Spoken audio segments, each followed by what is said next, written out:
The House Policy Subcommittee on Behavioral Health will come to order, and we will now hear testimony on House Bills 5184 by Representative Brabec and 5185 by Representative Edwards.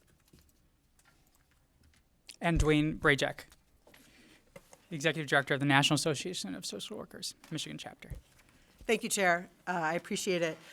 Thank you all for letting us bring these bills back to you. We're very excited about them. A lot of work has gone into them. We're continuing to work with the department and with our stakeholders, who you will hear from today.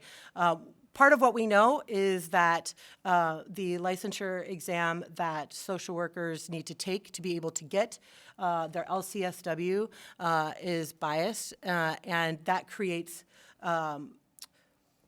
issues with our workforce and with folks who have that degree who are wishing to be able to practice clinically.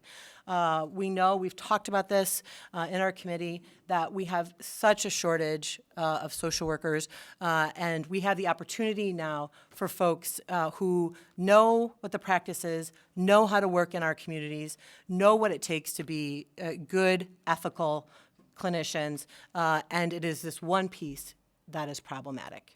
And so the substitutes that we will be offering before we vote in the upcoming weeks to be able to attain the LCSW, do a couple of things. It means that you will have to take a jurisprudence exam. Jurisprudence exam means that it is a test on the laws of social work here in our state. We have other professions in our state that have jurisprudence exams as well. So we are lining social work up with that. We are also requiring 3,000 hours of clinical supervision. That is down from the 4,000, which is the most in any state. So we are aligning Michigan with other states in terms of supervision requirements. For a bachelor's level and a macro, your macro license, master's license, it would require, again, that jurisprudence examination in addition to schooling. We think that these changes will have profound impact on our workforce. We have seen some of this happen in Illinois when they made changes and had an influx of thousands of social workers, actually, because of some of those changes. We are hoping to be able to, as I've said, really impact the crisis that we have before us and the need to get more providers in the pipeline, and we believe this is a way to do this. This is a way to ensure that social workers not only, of course, they will have the training that they need, they will have the supervision that they need, and also then they will have a test that measures what they need to know legally here in the state of Michigan. I've been proud to work on this package alongside our colleague, Representative Edwards. We both have master's degrees in social work, and so are acutely aware of the need in the field, and are excited to have this come before you. She just covered everything. I just want to add that this will help bring more social workers back into the field.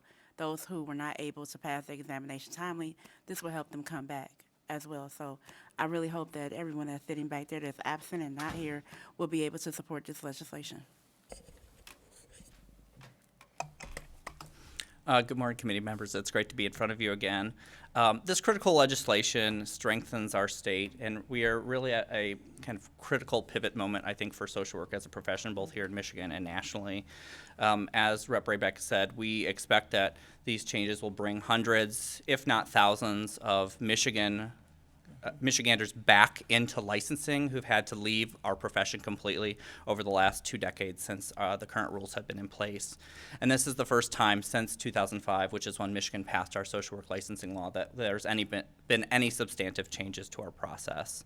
And maybe most importantly, it brings Michigan's licensing tiers in line with most other states at this point. We are the only state in the U.S. that uses a limited license process, and it has created several issues related to billing, reciprocity, as well as title protection as we become more and more of an international and interconnected web across the country.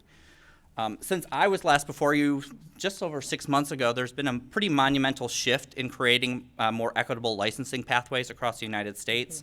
In just the last few months, 4 states, including Colorado, Utah, Rhode Island, and Maine, have eliminated social work exam requirements at the introductory level. Our neighbor state, Illinois, has eliminated the exam completely at the non-clinical level and created a pathway for that does not require an exam at the clinical level. And less than 2 weeks ago, Minnesota created an additional pathway in their state that does not require any examinations for any of their levels of licensing.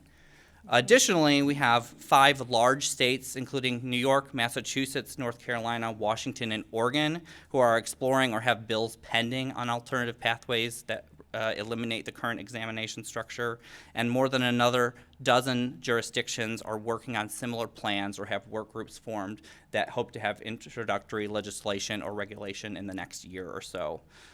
All of this legislative and regulatory advocacy is really occurring in large part because of 3 things: the large national workforce shortage that we're seeing for behavioral health providers, the national mental health crisis that we find ourselves in as a country, partially due to the COVID pandemic, and the extremely worrying pass rate scores that Rep. Brabec and Rep. Edwards have mentioned. Nearly every day at my office at NASW, I get calls from current social workers or former social workers who've lost their jobs, their income, and their careers due to the inability to remain licensed in Michigan. These are not individuals who are unethical, that are not incompetent, but have to leave social work because of barriers that exist within our current licensing process.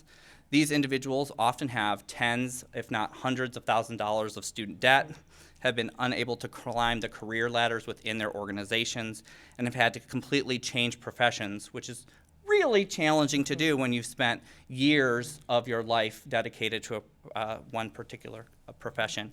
And we know that many of these folks ultimately leave the state of Michigan because they will have alternative pathways in other states.